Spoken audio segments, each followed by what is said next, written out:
Bəşər tarix boyu cavab axtarıb. Biz niyə yaradanı görmürük? Biz niyə yaradan deyimlərini eşitmirik? Özünü yalnız bioloji bir varlıq kimi görən, yer üzünün indiki mənəviyyat aləminin hazır reseptləri ilə özünü ona uyğunlaşdıran bu bəşər görmür. Həm də ona görə bilmir ki, yaradanı təsəvvüründə görmək istəyir. Yaradanı bir cisimdə, materiyada, özünə, öz cisminə uyğunluqda görmək istəyir.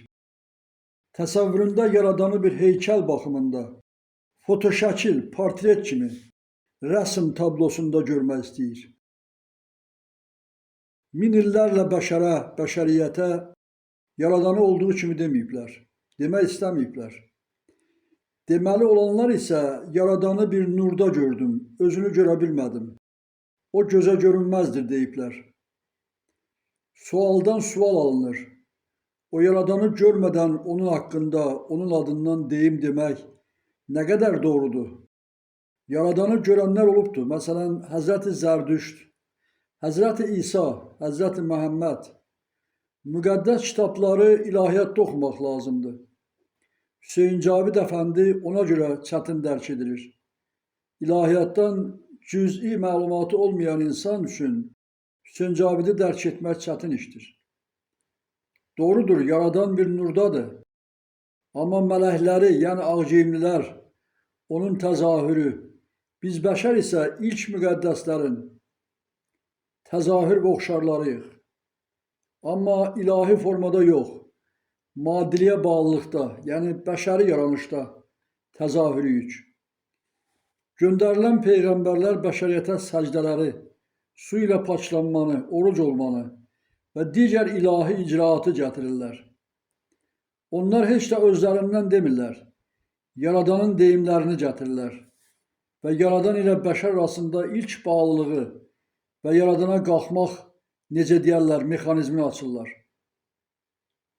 Cismani əzabla yaradana qalxmaq olmaz. O üsul bir ilğıma, illüziya, qalüsinasiya gətirər. Yəni əqildə, zəkada bir obraz, xəyal yaratmaq qədərinə gətirər. Amma yaradanın özünə və olduğu kimisinə qaldıra bilməz. Yaradanın özü o üslubla əzabkeş olan o bəşərə özünü açmaz.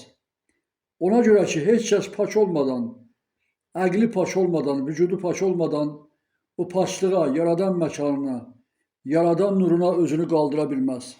Sual oluna bilər, peyğəmbərlər cismani əzabda olmadan, məqsədli olmadan yaradana, o paçlığa necə qalxa bilir ki, sonra paçlıq icraatlarını bəşəriyyətə gətirib çıxarırlar? Cavab budur. Onlar yaradandan seçilib göndərilənlərdilər ki, yer məkanında maddiliyə məruz qaldıqlarından, yalnız maddiliyin içərisindən tədricən uzaqlaşırlar. Bu hal onlar üçün ağır olmuş olsa da, amma bu belədir. Onlara çox yaxın olanlar onların varlıq paçlığından bəhrələnirlər. Amma göndərilənlər qədərində paçlığa qovuşa bilmirlər. Bəşər yaradanı öz maddilik baxışında axtarır, dərkiyatında axtarır və elə təsəvvür edir ki, yaradan maddi varlıq qədərindədir. Yəni güya ki ona toxunmaq, onun əlindən, qolundan yapışmaq olar. Əgər özü görsə, əl ilə toxunsa, onda yaradanı tanıyacaq və dərk edəcək. Yox, bu yanlış anlamdır. Yaradan maddi olmadığından ona maddi qədərində baxmaq olmaz. O bir nurdadır ki, onun yeməyi, içməyi, yuxusu yoxdur. Bunlar ona lazım deyil. Onda belə bir sual meydana çıxır. Əgər böyük yaradan yatmazsa, yeməzsə, bəs onda onun varlığı nə varlıqdır? O yaradandır, özündən nur qədəri ayırıb və cəm yaranmışlara o nur qədərindən pay ayırıb. O nur cəm kainatlarda yaradıcı işığına, yaradıcı zərrəsinə çevrilir. O zərrə ona görə zərrə qədərindədir ki, o yaranışa xidmət edir və bilavasitə yaranışın yaranmağına ilk işıq qədəridir. Ona yaxın bizim ruhumuz, ruhi işığımızdır. O işıq qədəri zərrə qədərində olmasa yaranış yarana bilməz. Yaranışdan yaranış artar, amma özü təklikdə yaranış yarada bilməz. Əgər yaranışın özü yaradıcı olmuş olsaydı, bəs onda yaradan harada qaldı? O var ki, yaranış var. O yaradır ki, yaranırıq. Baxın, müşahidə edin. Yer kürəsinin nüvəsini bəşər nə gözü ilə, nə də zəkasında görə bilmir. Amma hər bir planetin mərkəzi ağ işıq qədərindədir. Bir yumru kürüyə bənzər. Kəsilmiş ağaca baxın, ortası nüvədir, oduncaqdır. Oduncaqdan başlayır qatlar, laylar. Oduncaq mərkəzdir, o əsasdır, onun ətrafında qatlar və onun özündən başlamaqla qabıqaltı cücərti, budaqlar başlar. O yaradıcılığa xidmət edir, yaradıcı deyil. Yaradıcılığın icraatındadır. Deyilir ki, yaradan yaradır yarananları. Bu dəftər, bu masa, əlimdə olan bu qələm istehsalat prosesi nəticəsində hasilə gəliblər. Yəni bunların istehsalı uyğun texnoloji ardıcıllıqla gedərək gözümüz önündə baş verə bilir.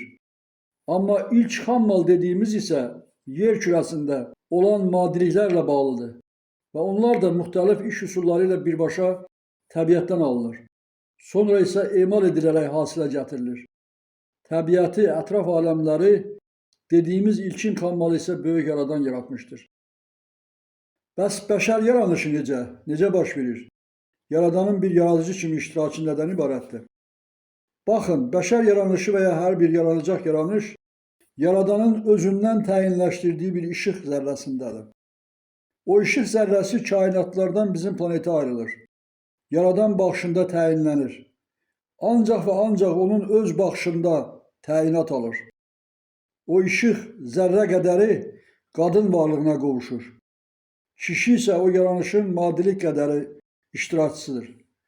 Maddiliyə bağlılıqdır ki, nəticədə qadın və kişi varlığı arasında bir işıq zərrəsi ətrafında olmaqla maddilik mühitində inkişaf etmiş olur. İşıq zərrəsinin özü isə toxunulmaz olduğundan heç bir zaman istər ana bətnində, istərsə də insanın öz daxilində olanda maddiliklə çirklənmir, çirklənə bilməz. Deməli, qardaş, sən özün fikirləş ki, yaradanı görmək bir günahdır deyimi nə qədər düzgündür. Bəşər o yaradanı görə bilmədiyindən demək olmaz ki, o yaradanı heç bir bəşər görə bilməz. Və əgər görmüş olsa, o günaha batıb, günah iş edib. Günah iş yaradanı görmək istəməməkdədir, görməkdə yox. O olmasaydı sən olardınmı?